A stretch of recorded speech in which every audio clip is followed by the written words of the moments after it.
In early February 2024, I left Lydenburg in Mpumalanga and travelled about 50 kilometers east over the Long Tom Pass in the direction of the Kruger National Park to the small town of Sabie. Sabie is about 60 kilometers from the Kruger National Park. It's a small town built around the forestry industry.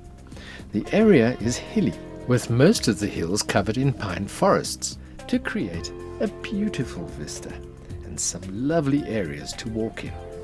You could be somewhere in Central Europe, and there are plenty of trails right outside the river camp gates that took me all over the place. Most of the trails are quite flat and easy to cycle or walk, but of course one could go up the hills for a bit more vigorous exercise. The park is set out at the bottom of the town's main road. It can hold about 40 caravans and campers and has quite a few chalets for people who are passing through for a few days to rent. I set up my caravan at the top of the hill and had a lovely view over the valley. There's a fair amount of shade for the hotter days, but the temperatures here are very mild. While there were quite a few hot days, there were also many days that were cool in February, and in March it actually started getting colder, and I considered moving out of the shade and into a sunnier spot. I was right next to the restrooms, which are in very good condition and are kept very clean. Toilet paper is supplied here, and as there were very few people here while I was here, there were long periods when I had the facilities all to myself. I'll give the restrooms here a rating of 8 out of 10. There are 4 outdoor sculleries around the park to wash the dishes, and each has a fridge for campers to use, which is very nice. The grounds are beautiful, all under grass leading down to the Sabie River, which forms the border of the camp. Everything is well tended and well looked after. There are 2 swimming pools at the camp. The main swimming pool looks out over the river and the countryside. At busy times, the swimmers would sit in the pool and look out over the people playing in the river below, and the atmosphere was full of fun. Most of the time, though, as I've said before, the camp was quite empty, so I had everything to myself. There's another smaller pool which is warmed by a donkey heating system. A donkey is a tank that holds water with a fire that's lit below it to heat the water. The hot water is pumped into the pool to warm it up. Offcuts from the forestry companies are given away in this area at no charge, and that's a perfect form of free fuel to keep the donkey running and the swimming pool water warm.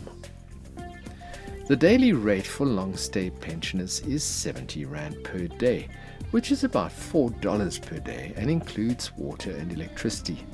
Short-stay rates are 150 Rand per day over the holidays and 80 Rand per day at other times, and that's per person, so this park is very reasonably priced.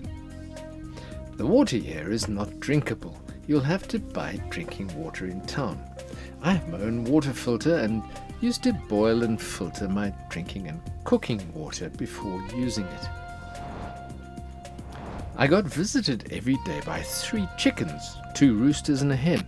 Unfortunately, one rooster dislocated its leg and became Sunday lunch. And then a week later, the hen had to be put down, so only one rooster was left. And he used to wake me up every morning. I think his internal clock was a bit out of whack though, as he used to crow at various strange times of the day. Maybe he was lonely. He'll have to watch it, or he may end up on the dinner table too. He took a liking to my cat's food and used to hop into the caravan and gobble up the lot before I could shoo him away. I used to run after him, aiming kicks at his rear end, but he was too fast, and amid much squawking, we'd run around my car. He was mad with me after that, made threatening noises at me whenever he saw me, and he wouldn't eat my food anymore. I think it was out of spite. But we've made friends again, and he's eating the food that I put out for him, and all is well. My car door wouldn't open one day. It just wouldn't unlock. We had 5 or 6 people in to try over the next week to get it open, but no one could get it open, so I had to order a new passenger window from Pretoria and have it delivered by courier. When it came, I had to smash the car window. I couldn't do it myself. It just doesn't seem right to have to smash your car window. So I paid someone to do it for me. We couldn't believe how strong the window was. These gentlemen were hitting the glass as hard as they could, but the heavy hammer just bounced off. Well, it's fixed now, and after 10 days without a car, I have it back again. I used to go up to the shops on my bike while the car was not available, and it was quite nice to cycle everywhere. Great for the legs, and obviously good for keeping me fit. My feeling is, if that's the worst thing that's going to happen to me this month, well, then it's really not so bad.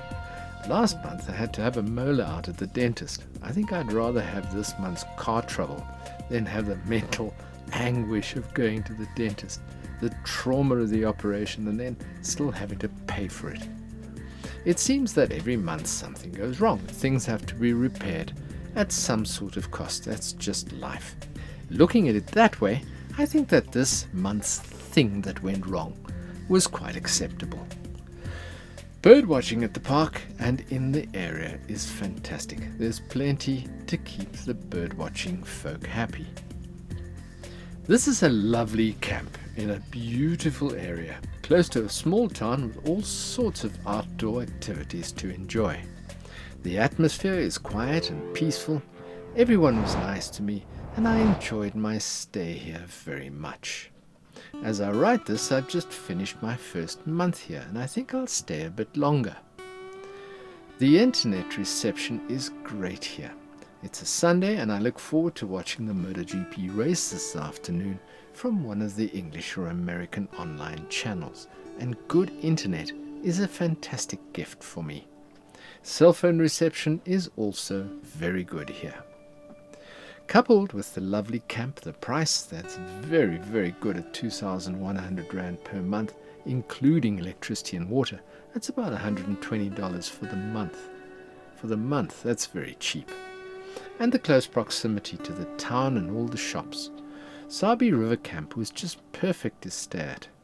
My rating for Sabie River Camp is 8 out of 10, and I highly recommend it to all of you campers out there.